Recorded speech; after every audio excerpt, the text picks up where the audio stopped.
있어요. 이 사람은 제가 볼 때는 잘하면 관리관도 할 수 있어요.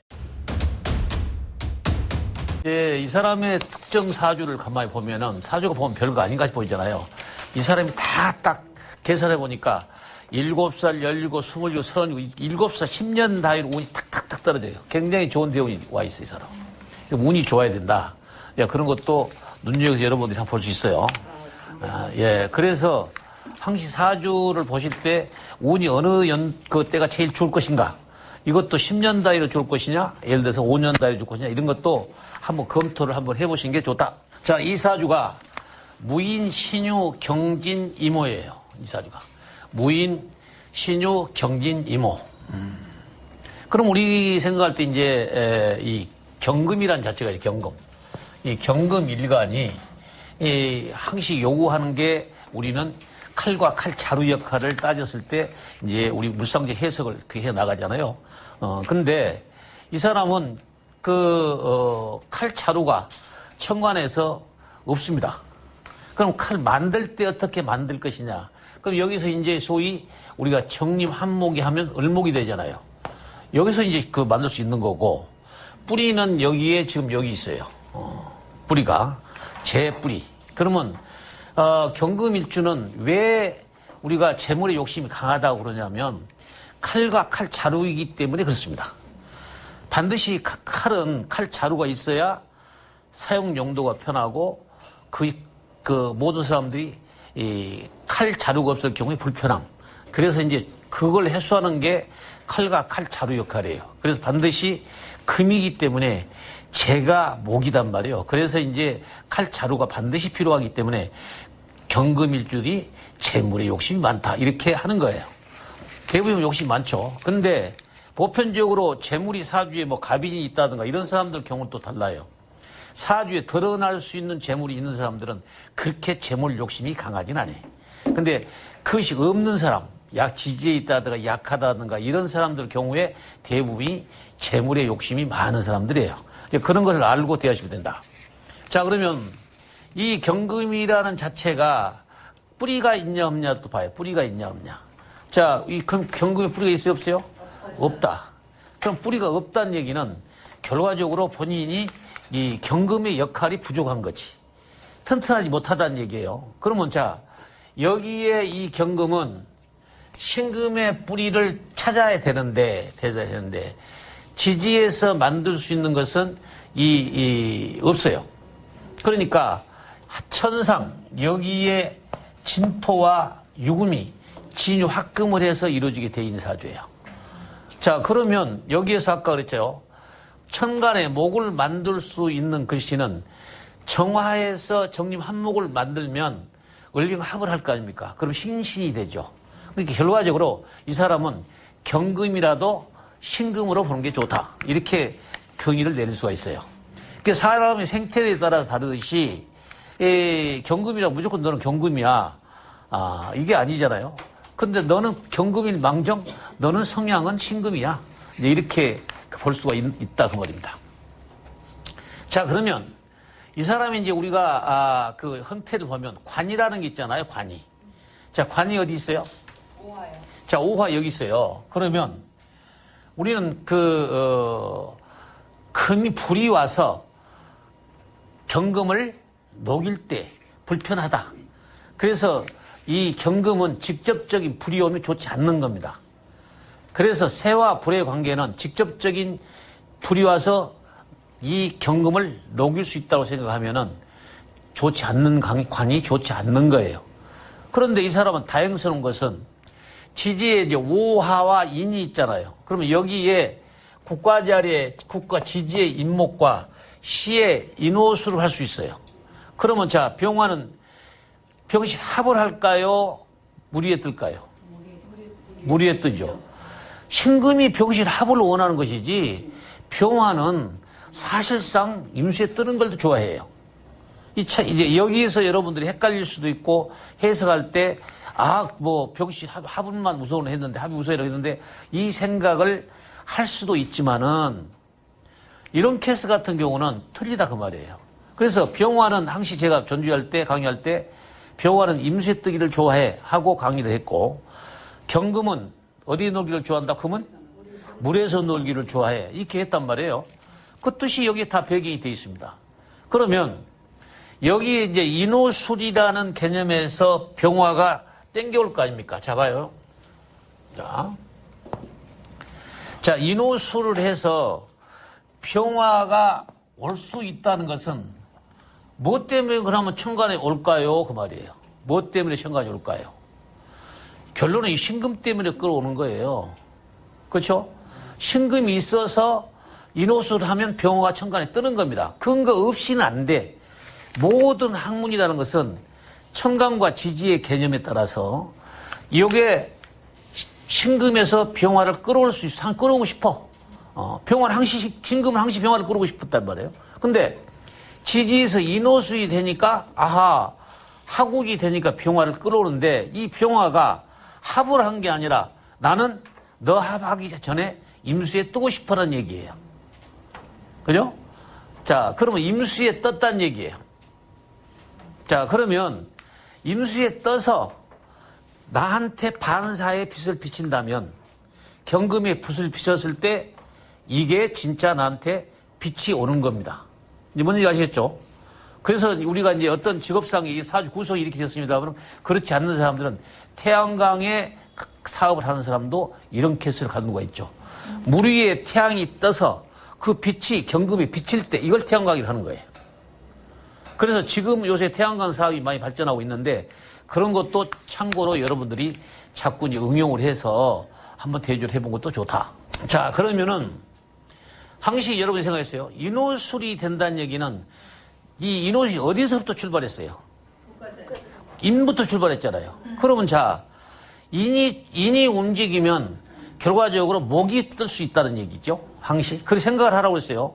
지지의 뿌리에 인목이 움직이면 천간에 목이 움직일 것이다. 그러면 인호술에 태양이 뜨면 여기도 떴지만 이 인목이란 나무가 간목이 뜰 거라 그 말이에요. 그럼 간목은 어디에 심으려고 싶어요? 국과제 여기 심기 싶다. 간목은 여기에서 뿌리를 내리고 싶다 그 말이에요. 자기 뿌리를 찾아서. 자, 그렇게 생각하니까 나는 국과 자리에 재물이 있었네라고 할 수 있는 거죠.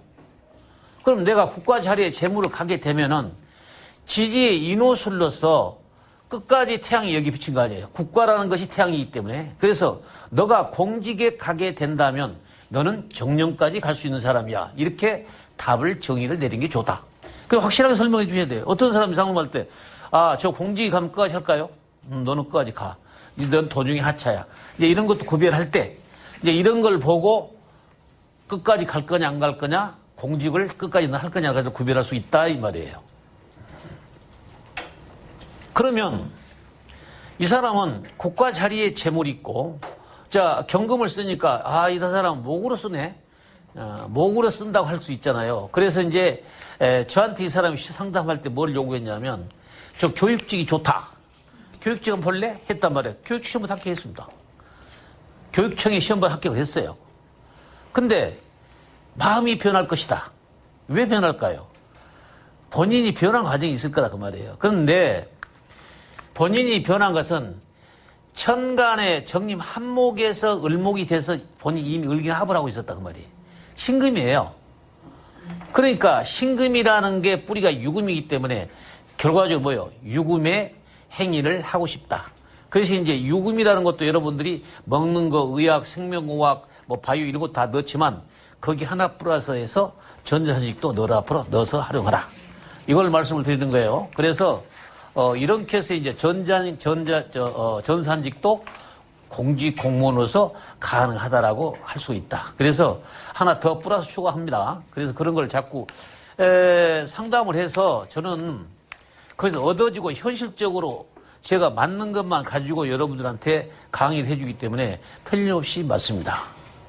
그러니까 여러분들 이제 이걸 응용하시면 돼요. 그러면 이 사람 경우는 공직자로서는 굉장히 끝까지 갈 수 있는 사주고 또 너가 할 수 있는 일이 있은 처음에는 목의 행위를 하고 싶었었는데 답은 진유합금에 신금을 쓰고 있을 수밖에 없었다. 그래서 이제 전산직이라는 그러한 직업을 택할 수 있다라고 보는 거예요. 자, 그렇다고 이제 해석은 다 된 겁니다. 이 사주 원국은 전제가 될 수 있는 거예요. 그래서 이 사람은 국가 공직자로서 공무원으로서 확실한 사람이면 또 그 다음에 자기가 교육에 관련된 일을 하고 싶지 않잖아. 결론은 을경합을 해서 신금의 뿌리가 유금이 되기 때문에 유금의 행위에 공직을 가게 된다라고 할 수 있다. 이게 답이에요. 자, 사주 원국 해석은 다 풀이가 된 겁니다. 그러면 어느 때 이 사람이 좋을 것이고 어느 때 시기적으로 잘 맞느냐, 어떤 때 내가 승진도 하고 어느 때 좋을 것인가, 이런 것도 여러분들이 아셔야 된다 그 말이에요. 그죠? 그러면 이 사람은 어느 때가 제일 좋겠냐고 생각해 보세요. 여기서 한번 대운으로 봐. 대운으로 쫙쫙. 대운으로. 자, 이 병인 대운이 좋다? 자, 병인 대운도 뭐 나쁠 일 없죠. 이때는 어느 때, 어떤 태석이 나올까요? 자, 잘 봐요. 여기에서는 항시 나보다 윗사람도 있어요. 근데 병신 합으로 제거한다고 보시면 돼요. 그러면 나이가 이때 승진 기회가 올 것이다. 이게 7단위로 해서 47, 이 단위로 짚어봐라. 전부 다 7단위 이 사람은 다 진급 승진하게 돼 있어요. 그러면 간단하게 한번 봅시다. 우리가 병신 대운을 한번 나가봐요. 병인 이게. 이때 보면 47세가 뭐예요? 47세가 어느 때입니까? 갑자죠. 갑자 아닙니까? 자, 그러면 병신이 합을 제거하는 대운에 갑목이란 칼자루가 생겼죠. 국과지 아래에 있는 칼자루가 생겼다 그 말이에요. 자가 신자진이 돼야한대요? 되죠. 그러면 나무를 심어도 물이 공급이 잘 돼야한대? 요때 오공무 승진할 수 있어요. 이사원 달 수 있고 승진 기회가 계속 오는 거예요. 그러니까 이 사람은 제가 첫 번에 말씀드린 대로 17, 27, 37, 47까지 7단위로만 계산해봐라. 그럼 운이 거의 다 아주 좋은 걸로 떨어져요. 이 사람은 제가 볼 때는 잘하면 관리관도 할 수 있어요. 자, 우리나라 최고 1급 공무원이 뭐예요? 1급 공무원이 관리관이 1급 공무원입니다.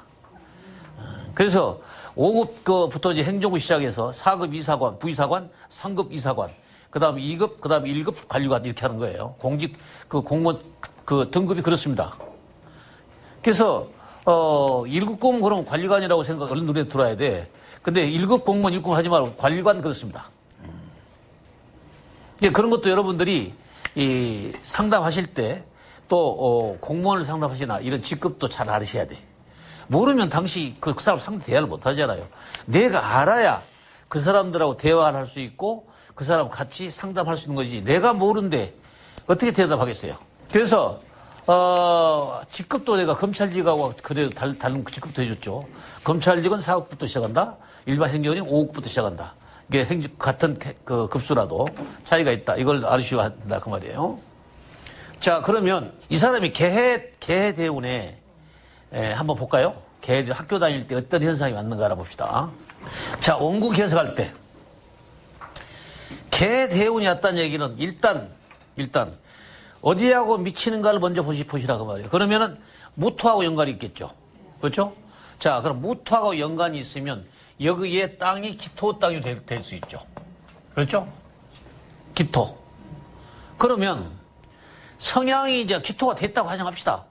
그러면, 여기 임수의 제방 역할이 될까요? 안 될까요? 안 되죠. 그러면 여기에서 안심법. 여기서 안심법이 생기는 거예요. 그러면 안심법이라는 것은 이 기토 땅이 안 무너지게 하려면 어떻게 해야 되지? 이게 생각이에요. 이게 여러분들이 기본 창의력과 안심법을 생각할 수 있는데 근거 없이 안 하네. 기토에서 간목을 끌어와야 된다. 이 생각을 할 거 아니에요? 그러면 이제 학교 때니까 간목을 끌어와서 내가 나무를 심는다는 얘기는 교육이죠. 나는 공부를 잘해야 돼. 이 집념을 이 친구는 굉장히 강하게 가지고 있는 사람이에요. 이제 이렇게 안심법을 해석하라고 말이에요. 그래서 그 사람의 마음을 다 읽어내는 것이 우리가 물상적으로 기초적인 이론이에요. 기초적으로 너가 그때 당시 어떤 생각을 가지고 있고 너는 어떻게 하면 잘 알릴 수 있다는 개념을 사주상으로 집어내야 됩니다. 이게 이제 안심법이라고 하는 거예요. 그래서 마음을 어떤 상태와 어떤 생각을 가지고 있는가를 읽어내는 것을 알아내야 돼. 고전에서는 그런 생각 상상도 할 수 없는 일입니다. 물상론에서 제가 착안한, 기초 이론에서 착안한 그 사람의 마음을 읽어내는 간법이 눈한자, 마음심자, 마음의 눈을 읽어내는 거. 이게 이제 여러분들이 이 안심법이라는 건데, 이것을 여러분들이 기초 이론에서 자꾸 응용하는 방법이 생겨야 안심법도 생기고 사람의 마음을 읽어내는 법도 생긴다 그 말입니다. 자, 이해하셨죠? 자, 그러니까 공부를 잘하겠다 집념이 컸죠. 그리고 지지에 자, 여기 이제 인의 합도 됐죠. 또 인신사의 개념도 될 수 있어요. 운에 따라서. 그러니까 이제 인신사의 개념이라고 봤을 때는 내가 고향을 떠날 수도 있다고 생각할 수 있는 것이고, 대학을 간다고 하면 떠나서 대학교도 갈 수 있겠다고 생각할 수 있는 것이고, 이런 것을 염두에 두고 대운을 읽어야 됩니다. 그래서 모든 것은 우리들이 이제 전적으로 봤을 때 이 자체의 흐름을 읽어낼 수 있는 방법이 돼야 돼. 그러니까 천간에서는 이미 무토와 합을 해서 기토의 성향으로 간목을 끌어다가 싶은 생각은 공부를 열심히 했던 생각이고, 인의 한목도 내가 그 뿌리를 존재하는 것이고, 한편 더 생각해서 대학을 간다고 생각하면 인신사의 개념까지도 여러분들이 생각을 하셔야 된다 그 말이에요. 자, 그러면 이 사람이 17살 때가 갑오년이었죠. 그죠? 17살 때가 갑오년이었다 그 말이에요. 자, 갑오년이니까 어쩔까요? 간목이 심어져. 인옷을 하고 싶어. 공부 잘해 못해? 잘하죠. 이건 반에서 1등짜리야. 이럴 때 이제 공부를 잘하는 애들이 이 집 아들 공부 잘하네요 하고 상담하실 때 하셔야 돼요. 이해됐죠? 금방 눈에 들어와야 돼. 그래서 공부를 잘하고 못하는 것을 한눈에 들어와서 읽어낼 수 있는 것이 돼야 한다. 자, 그 다음에 뭐예요? 을미년이죠. 저 을미년이에요. 자, 을미년이면 잘 봐요. 어디에 미치는가? 자, 을경합을 할 거 아닙니까? 신금이 됐죠. 그럼 신금이 된다는 얘기는 뿌리가 유금이 될 수도 있어요. 그죠? 진유 합금할 거 아닙니까? 그리고 오화라는 것은 이 미토는 사오미, 사유축의 사오미가 되니까 저 유금을 쓰는 것과 동시에 뭔가 태양이 뜬다. 그러면 목화통미도 공부를 잘하죠. 그러니까 자, 뭐를 선택했냐? 이 사람은 유금을 쓰는 과를 선택했기 때문에 문과보다 이과 선택을 했을 것으로 본다. 이렇게 보는 거예요. 그 다음에 병신년이죠. 그렇죠? 자, 병신년. 아까 예상했던 인신사 해야 되죠. 그죠? 예상 인신사. 너는 대학 가고 합격해서 너는 고향을 떠나서 대학을 갈 것이다. 그러면 자기가 공부를 열심히 했다는 얘기는 이 간목이 꽃을 피우고 있다고 생각하시면 돼요. 그냥 그냥 병화인데 뭐 이렇게 하지 말고, 여기 물 위에 떠 있어서 나한테 빛나는 것도 되고, 또 공부를 열심히 하게 학교 다닐 때는 그 모기가 살아있다고 보시면 돼요. 그 모기에 꽃 피는 역할을 되니까 대학은 무난히 갈 수 있고, 지가 원하는 대학을 갈 수 있다라고 보면 돼요. 그래서 대학은 고향을 떠나서 대학을 원하는 대학을 갈 수 있다. 이렇게 정확하게 답을 집어낼 수가 있어야 된다 그 말입니다. 자, 이해됐죠? 네. 자, 뭐 어렵지 않죠? 이게 차근차근 여러분들이 이해하는 게 하시고 하셔야지, 우리는 애우는 게 없잖아요. 이해해서 내가 습득해서 그걸 내가 단련을 시켜 줘야만이 여러분들이 상담하신데 제대로 할 수 있다. 이렇게 보면 되십니다. 그 다음에 을축대원 볼까요? 을축대원. 자, 을축이죠. 자, 을축이라는 것은 을경합이에요. 그죠? 그럼 을경합이 되면 신신이 됐죠. 그럼 여기 뭘 끌고 와? 병화를 끌고 오죠. 자, 병화를 끌고 온다는 얘기는 인호술이 된다는 얘기예요. 병화가 움직이면 지지 인호술이 움직인다고 생각하시면 돼요. 그럼 인호술이 그럼 태양이 물 위에 뜨죠. 나한테 빛이 와나? 능력발휘가 된다는 얘기예요. 능력발휘. 그러면 항시 아까 7단위로만 계산을 찾아보면 집에 가서 여러분들 해봐. 그러면 여기에서 37자를 봐라 그 말이에요. 이 사람은 37이 되면은 이 사람은 다시 지금 공부하는 사람이니까 그때 5급직으로 합격할 겁니다. 제가 5급 고시 합격할 거예요. 그리고 40대 가면 이사관. 이 사람은 나중에 제가 관리관까지 갈 수 있는 능력이 있다고 그랬어요. 그래서 이렇게 흘러가는 대운까지도 여러분들이 볼 수가 있어야 된다. 자, 그 다음에 정묘대운. 정묘대운. 자, 여기서 제가 아직 한 가지 더 할 것은, 우리들이 지금 정년퇴직 61세 기준으로 60세 보고 있잖아요. 근데 이 사람들의 기점에서 제가 65세 기념으로 봅니다. 65세 정도에서 틀림없이 아마 정년기 연장이 될 걸로 봐요. 그래서 저는 여기에서 이미 65세 개념을 볼 수 있게끔 설명을 여러분들이 해드렸어요. 자, 말년 아닙니까? 정림한목? 그러나 정림한목이 된다는 얘기는 내가 빚을 발산할 수 있는 곳이 없어지지. 그죠?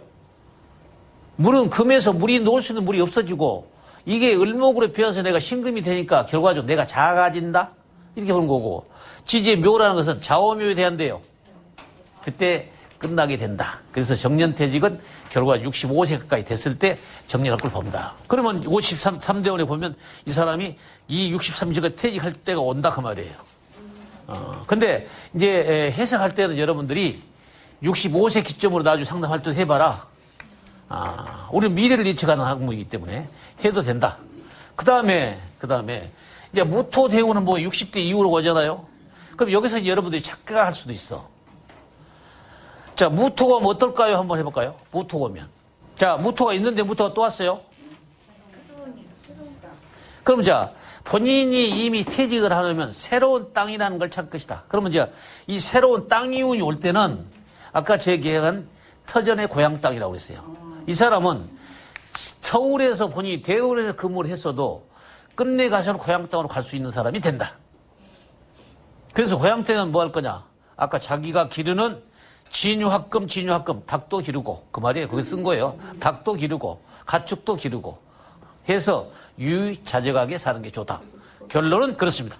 그래서 이 사람은 최종까지 공직자로서 끝까지 청명결백하게 살 수가 있고, 나중에 고향 땅에 가서 유유자적하게 살 수 있는 사주가 된 걸로 결론을 짓겠습니다.